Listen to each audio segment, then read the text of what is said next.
प्रिय दर्शकों, सबसे पहले तो अपनी जन्म कुंडली को खोलिए। वैसे तो आपको रटा रटाया याद होगा किस भाव में है आपकी जन्म कुंडली में राहु या केतु। देखिए प्रिय दर्शकों, जन्म कुंडली के जिस भाव में भी राहु या केतु हैं, आप अभी के अभी आजमा लीजिए, आप उस भाव के बारे में हद से ज्यादा सोचते होंगे, या यूं कहें कि उस भाव से संबंधित भौतिक सुख को पाने के लिए लालायित रहते होंगे।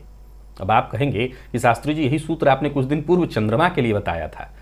मैंने कहा था चंद्रमा के लिए सोचते होंगे, लालायित रहते होंगे मैंने नहीं कहा था, और अभी उदाहरण बाकी है, ये सूत्र भी बाकी है।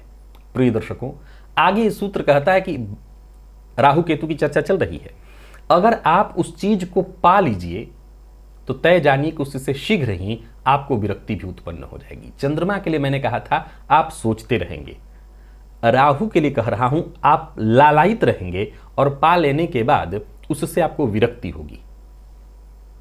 मानव जीवन के लिए सबसे सरल उदाहरण ले लीजिए, जन्म कुंडली का पंचम भाव प्रेम का होता है, सप्तम भाव विपरीत के सुख का होता है।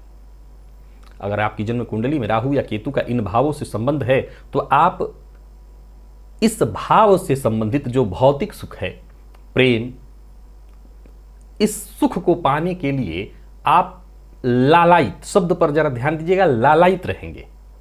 कहां से मिले, और इसके लिए दिन भर यही आपके दिमाग में चलता रहेगा। चंद्रमा के मामले में सोचेंगे, पर राहु और केतु के मामले में दिन भर चलेगा, लेकिन अगर वो चीज तय समय में आपको अगर प्राप्त हो जाए तो शीघ्र ही आपको उससे विरक्ति उत्पन्न हो जाएगी। अब एक और सूत्र यहां खड़ा होता है कि ये तो आम मानवीय धारणा है कि हम जिस चीज को पा लेते हैं उससे मन भर जाता है।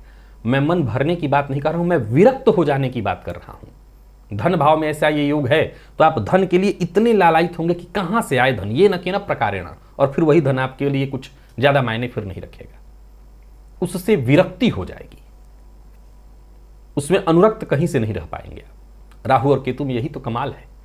पहले उस चीज को पाने के लिए आपको खूब आपके मन में वो ऐसा आंदोलन उत्पन्न करेंगे, ऐसा आपको उद्वेलित करेंगे कि दिन भर आपके मन में वही चलेगा।